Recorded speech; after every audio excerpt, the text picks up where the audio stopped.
Bonjour la famille, je m'appelle Sian-Louis Aurélien Raoul. Aujourd'hui, je vais partager cette petite vidéo avec vous, juste pour que vous compreniez un peu le fond de ma pensée. Parce que mon cœur fait très mal. J'ai très mal au cœur avec tout ce qui se passe maintenant. Je viens encore d'apprendre que beaucoup de personnes sont mortes encore à la Méditerranée, en train de vouloir traverser. On parle de plus de 200 personnes décédées. Ce n'est pas la première fois, bien sûr, ce ne sera pas la dernière. Mais sauf que le cœur fait mal. Et je n'ai pas pu m'empêcher à faire cette petite vidéo juste pour partager le fond de ma pensée. C'est tout le matin chez moi ici et je vis dans une île, une très petite île, très cool, où bien posée. Alors je vais un peu essayer de partager avec vous, suivez mon regard et vous allez bien comprendre le fond de ma pensée, le fond de ma vidéo. Et cette île-là où je vis, tous les matins, presque tous les jours, quand je sors, je sors en bateau. Quand je pars et quand je rentre, c'est en bateau. Il n'y a pas de train, il n'y a pas de voiture, il n'y a pas de taxi. Je dis bien c'est une île. Au bon sens, c'est une île. Et je vais vous montrer un peu cette île-là où je suis et comment je sors tous les matins pour partir. Et aujourd'hui, je ne suis pas sorti, j'ai mes petites habitudes. Tous les matins, quand je ne sors pas, je vais au McDonald's où je prends mon déjeuner. Alors nous sommes le vendredi, je ne suis pas sorti et je profite pour faire cette petite vidéo. Déjà, je vais vous montrer un peu ce bateau qui est juste en face de moi. Ce bateau, c'est un gros bateau. Vraiment un gros bateau. Et d'ici, pour la ville, avec ce bateau, on compte pratiquement 1 heure de temps. 1 heure de temps parce que ce bateau va doucement. Et ce bateau, ça dépend aussi du capitaine, ça dépend des vagues, ça dépend de tout. Je veux vraiment bien vous montrer ce bateau pour que vous puissiez bien voir. Même avec ce bateau, les gens vomissent dans le bateau. Avec ce gros bateau, les gens vomissent. Je ne vous parle même pas encore peut-être des petits comme ceux-là, mais qui sont confortables. Je parle de ce bateau qui est vraiment gros et qui prend plus de 500 personnes, ce bateau. Suivez mon regard, vous allez bien comprendre là où je vais et le but de ma vidéo, en vous montrant ce bateau. Et je profite aussi pour vous montrer un peu mon île, d'où je vis depuis beaucoup d'années, depuis presque 2012, où j'ai quitté la ville. Je suis venu m'installer dans cette île et je suis bien posé depuis jusqu'ici. J'ai mes petites habitudes juste devant vous là-bas au McDonald's, où tous les matins, quand je ne sors pas, je n'aime pas mon déjeuner. Vous voyez que là, je suis au quai du bateau, les gens vont dans les occupations. C'est le matin, les gens sortent et tout le monde c'est en bateau. Il n'y a personne qui prend le taxi ou bien ça n'existe pas. Ici c'est le bateau, il y a les heures du bateau. Quand tu regardes l'heure de ton bateau, c'est qu'est-ce que tu attends le prochain. Ça veut dire le gros que je vous ai montré. Ça va vraiment doucement. Mais en dehors de ce gros bateau, il y a aussi le petit bateau. Là, c'est le fast ferry. Lui, il va vraiment vite. Là, c'est mon petit McDo où j'ai mes habitudes tous les matins. Quand je ne sors pas, je viens prendre mon déjeuner. Et je vais vous montrer le petit bateau. Les gens qui vomissent. Il y a des gens qui sont mal à l'aise parce qu'en plein mer, bien sûr, les vagues sont là. Ça monte et puis ça descend. Les gens sont inconfortables. D'autres personnes même vomissent dans ce bateau. Alors, imaginez un peu ces pirogues que nos frères empruntent juste pour aller en Italie. Je vois la souffrance de ces gens dans ce bateau, enfin dans ces pirogues. Ils passent des jours, voire même des semaines dans le bateau. Je dis bien des semaines, ils passent des semaines dans le bateau. Parfois ils n'ont plus d'eau, ils n'ont plus de nourriture. Et l'eau de la mer, ça ne se consomme pas, on va mourir. Donc ils voyagent, ils n'ont même pas de quoi boire, ils n'ont pas de quoi manger, parce que tout est fini. Avant même qu'ils n'arrivent aux côtes italiennes, ils sont déjà complètement finis. Ils arrivent presque déjà morts. Quand vous les voyez, même quand ils arrivent, ils sont pratiquement morts. Ils n'ont pas bu depuis des jours et des jours. Ils n'ont pas mangé depuis des jours et des jours. Je n'ai pas hésité et je n'hésite même pas aujourd'hui de parler de ça aujourd'hui parce que c'est vraiment lourd. C'est très très lourd. C'est vrai qu'on souffre chez nous. C'est vrai qu'en Afrique, ça ne va pas. C'est vrai que nos pays, c'est très très difficile. D'accord. Mais est-ce qu'on va risquer sa vie comme ça parce qu'on va aller en Europe? L'Europe, ce n'est pas le paradis déjà pour commencer.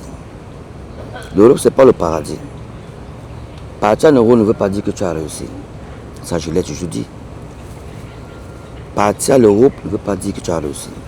Alors, mettre ta vie en parenthèse pour partir dans un pays où tu vas souffrir, un pays où tu n'es pas sûr que tu vas réussir. Mettre ta vie en jeu pour ça, c'est vraiment fort. Alors, j'appelle aujourd'hui mes frères africains. Réfléchissez même 10 fois avant d'aller prendre ce bateau. Réfléchissez 10 fois avant d'aller prendre ce bateau. Il y a cela 3 mois, c'était la même chose, le naufrage à la Méditerranée. Il y a encore eu plus de 200 morts. Ça s'est encore répété il y a quelques semaines encore. Plus de 200 morts. Ça fait vraiment mal.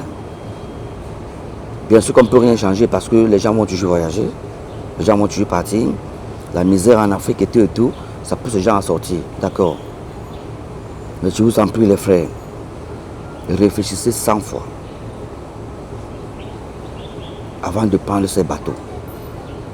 Ceux qui ont même la chance de traverser et arriver aux côtes italiennes, ils tombent du 5e étage, ils tombent du 50e étage.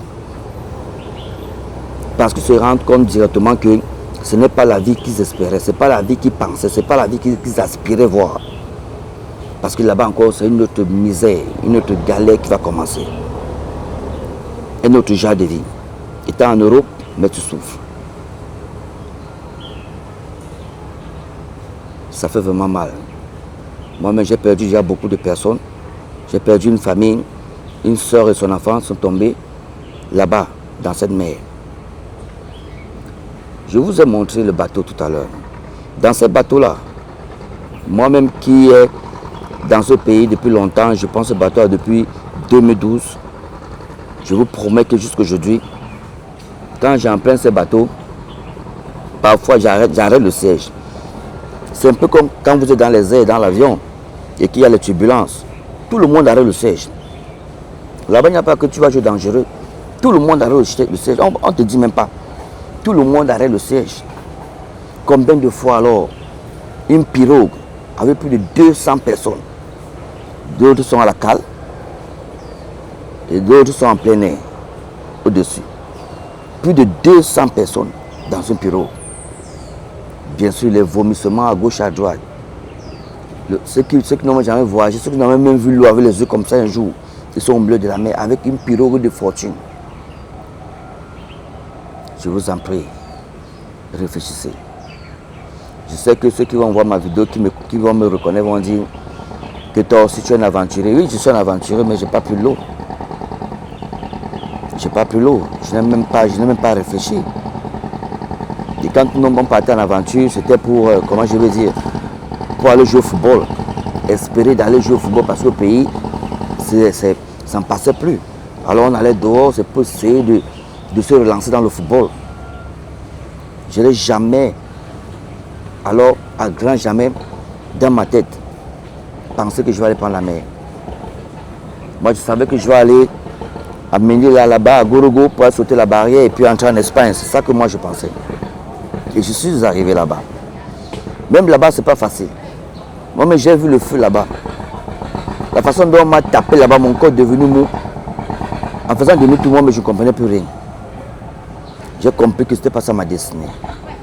Si je forçais, c'est que j'allais tomber comme beaucoup de centaines de gars qui sont tombés là-bas. L'Europe n'est pas toujours comme on pense. Enfin, quand je dis l'Europe, la diaspora en général n'est pas ce qu'on pense. La diaspora n'est pas ce qu'on pense. C'est dur. Tout change. Parfois même tu te dis c'est encore mieux mon pays, mais parce que chez moi, mais je vis avec les parents. Je vis à la maison, peut-être je travaille, j'ai un salaire de 300 000. Où je peux jongler au mois avec ma petite famille. Mais personne te dit que là-bas c'est comme ça. Et puis tu te lances. Je vous ai pris l'exemple de ce bateau que moi j'emprunte tous les jours. Presque tous les jours. Mais j'ai toujours du mal. Après autant d'années, j'ai toujours du mal. Ces bateaux qui partent d'ici,